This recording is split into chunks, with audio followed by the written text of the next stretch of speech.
21 Exalts. Do not pay this much. I know I recommended buying this body armor, but I bought it for 60 chaos. There's so many other options out there. You don't have to pay this much. Stop overpaying.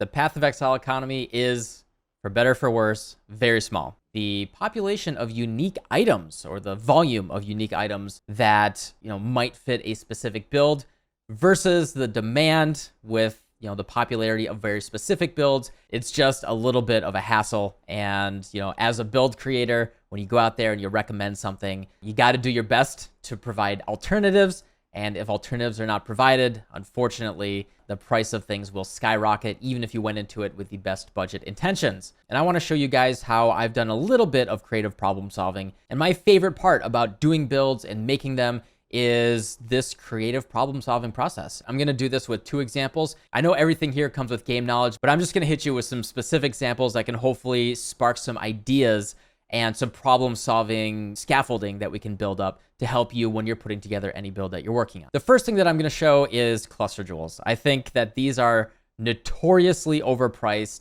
Sorry, people that like to roll for very specific cluster jewels that then get recommended and make a ton of currency, but I want to bring the overall price of certain things down, make it more approachable for people by also understanding there's a lot of underappreciated items out there that I think also deserve a home. Large cluster jewels. Traditionally, you're going to be looking for 3 notable passives. Sometimes it will be recommended that you're going to want 2 that you want to keep, and the third one will be left unspec'd because you just want the most effective way that you can get to your medium cluster jewel sockets, or certain builds do want 3 of them. Now, what I would say is most of the time, if you're going for 3 large notables, you can be just as happy in many, many builds by only taking 2 of the very specific ones that you're looking for and use the third one as just a placeholder. The way that you really want to be thinking about the passive tree is the exact amount of power and utility, the balance of the power and utility that you're getting per point that you're expending on your passive tree for your build. You can do this very easily in Path of Building here. Every time you mouse over something, it'll tell you what changes, both offensively and defensively. I can see what I'm getting for total DPS. And there's a lot of circumstances where you can mouse over certain nodes. And I was actually doing this morning. And I did a little bit of problem solving. I actually had a couple masteries that I was using that were nice utility. I had a dangler here and there. I think I was going through the spell crit instead of the spell crit chance. Just a little bit of exploration here. And I saw where I could move a couple points around instead of just taking those 2 points that I had, grabbing Thaumaphage and just being out. This is a way that you can problem solve where there may be a build out there that's recommended that says, oh, you must use this large cluster jewel that has these 3 points. And maybe that large cluster jewel costs 10 Exalts. But I want to explore the trade website here.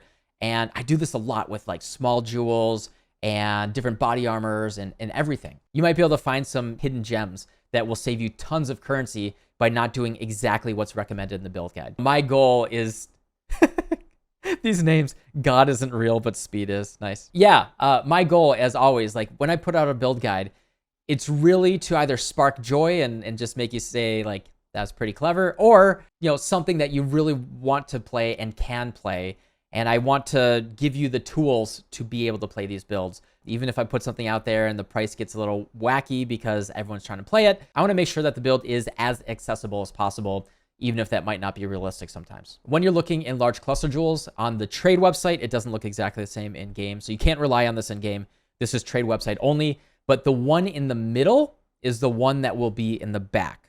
So we know that we want Unwaveringly Evil and Unholy Grace on the sides, and we want the third one to be in the middle. So there might not be too many options here because based on the sorting. What I really like to do is just see what's out there, right? The other thing that you can do is every time something doesn't work, just add it to the filters here. Add a stat group, click not.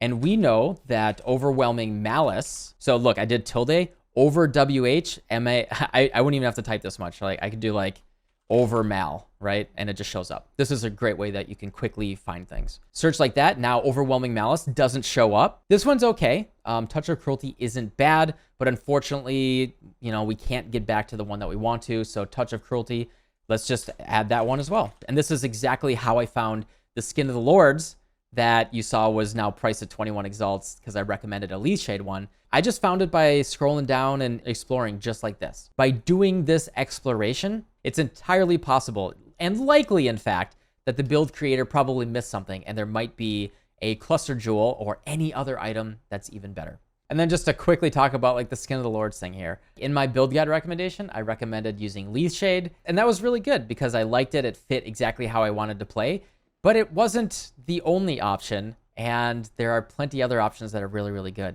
And now the star of the show. More power to the people that have been able to leverage making a lot of currency, I guess, selling things. Nothing wrong with that. But when I made that recommendation for Leaf Shade for 3 blue, 3 green on a Skin of the Lords, that was just, hey, it was the best option that I saw. I found it for, I don't know, 30, 60 chaos, something really, really cheap. So I was like, all right, this is pretty cool. And there's a lot of degens when you're fighting Uber bosses right now. Really nice benefit to taking less damage over time. Max I would have paid is like 2x for that, really. And that's probably pushing it. As soon as I saw the price hit 2x, I would have been like, all right, I'm out. What else is there? This is actually what I was doing in the past couple days as I was changing my gem colors. And I decided to explore, and maybe there was a different keystone that I would like. And I actually found one that I really liked. Get subscribed if you want to see the next video on my build on what I did there. As I was buying a new Skin of the Lords, what I did is little spoilers there, is I searched for the right colors, right?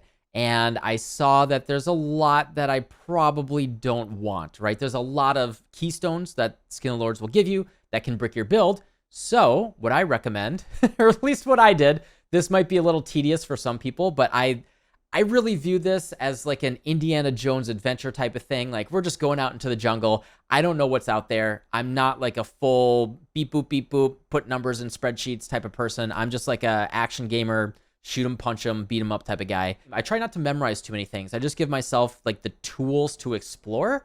And I kind of let the game reveal itself to me, you know, like walking through a jungle, you know, you push the vines aside and boom, it's the Mayan temple. All right, let's go. Let's see if we can get the, you know, the secret artifact in there. I do a very similar thing with like regular small jewels, is I'll search for maximum life, fire res, lightning res, and I'll just search and scroll down, and you don't know if you're going to find some mod like plus 34% awesomeness. Holy cow, why wasn't this in the build guide? I could be 34% more awesome with this one simple jewel, with this one trick. There's so much to this game that I view it as just like it's a new page in a book to turn every single day. So what I did with the Skin of Lords is I made this not filter here, and I went down and just started adding everything I didn't want to the build. And eventually I started only seeing mods that would be good for my build. Wicked Ward, great. You know, regen can't be interrupted. Zealot's Oath, I get the regen for free. I don't have to allocate it. Eldritch Battery, not really ideal for the build. We do want to spend mana so we can get some more power charges. Pain Attunement, not bad for the build, not good. Call to Arms, pretty good. We can put Enduring Cry on left click, and then we get some endurance charges. Not bad. This is my process, right? As soon as I hit something that like, that's not worth that much, then I just kind of say, hey, hold your horses there, Buster.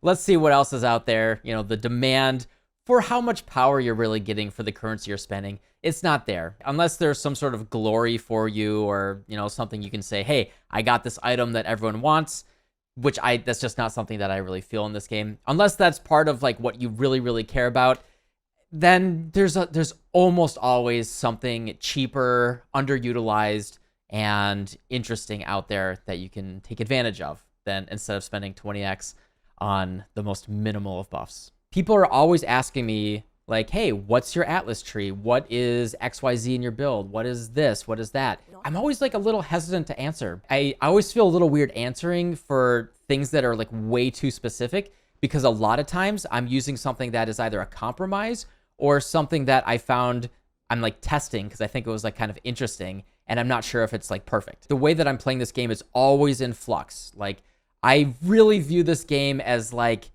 we're in a sandbox. Well, maybe not a sandbox. I don't know. We're in like a, because where I'm trying to go with this is like, you know, we're all kids in the nursery. There's just a bunch of Legos, and we're trying to build a Death Star, and we're trying to work together, but we only have enough gray bricks for half the Death Star. But I go over to Sally. I'm like, hey, Sally, do you have any more gray bricks? And she's like, no, but I got these red ones. And then I go over to Rob, and I'm like, yo, Rob, do you have any gray bricks? He's no, but I got yellow bricks. You, Sally, and Rob work together. You share your knowledge. You explore together what you're able to make. And you built half of a Death Star, but then the top half of it, you made this like a pirate cove or something, and you have this like hybrid Death Star pirate cove that, no, it doesn't look like the perfect thing on the box, but you can really look at it and say, hey, I made this. I didn't just like follow the instructions and I make exactly what was recommended, but I made something kind of cool, and I can say it's my own and I can be proud of it. And especially if you worked with other people to do it and you shared your ideas, you bounced things off of each other, you're just improving each other, your knowledge, your toolbox. And every single time you do that, next thing you know, you're going to be the person putting out build guides and trying to understand why everything you recommend is overpriced. I'd love to hear in the comments below your experiences with doing anything like this as well. Like, I think it's important that we communicate and share ideas and talk about like cool, interesting things that we can do. And the beauty of having such an awesome community of intelligent people that are just really trying to solve this problem of how do I make a build in Path of Exile and, you know, kill the big scary monsters. So yeah, that's gonna be it for me today. I gotta go get ready for the stream, and I'll see y'all tomorrow. Goodbye.